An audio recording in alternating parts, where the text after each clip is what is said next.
Mes chers compatriotes, ici nous répondons au nom de BPDSP à des préoccupations qui nous ont été présentées et les gens ont voulu savoir et comprendre quelle est la position de BPDSP sur ces des préoccupations, ces des questions qui nous ont été présentées. Et c'est sur la première préoccupation et concerne la démarche de Corneille Nangaa avec M23 et les troupes rwandaises sur le sol congolais. Et nous allons, au nom de BPDSP, commencer par dire que Nangaa n'est pas le citoyen le plus suprême de la République démocratique du Congo. Et d'ailleurs, mes chers compatriotes, s'il y a des Congolaises et Congolais qui doivent revendiquer, c'est diminuer cette classe moyenne qui souffre alors que la situation socio-économique du pays est par terre, mes chers compatriotes. Vous avez des citoyens qui, hier, ils ont accepté de servir le Congolais, de servir la République, qui aujourd'hui deviennent de rebelles pour tuer la République. Comment vous donnez, comment vous créditez ou comment vous donnez une logique à une telle démarche, mes chers compatriotes? Nangaa a été payé en tant que président de la CENI avec le frais des contribuables congolais.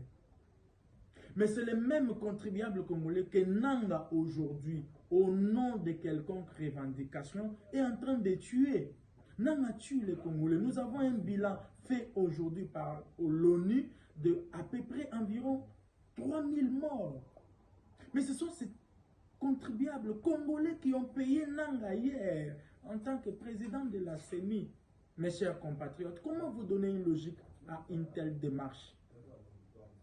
Même s'il dit qu'il y a un accord qui garantissait ses intérêts et les mines et autres. Mes chers compatriotes, BPDSP vous dit clairement que les partis signataires de cet accord, nous devons les déloger.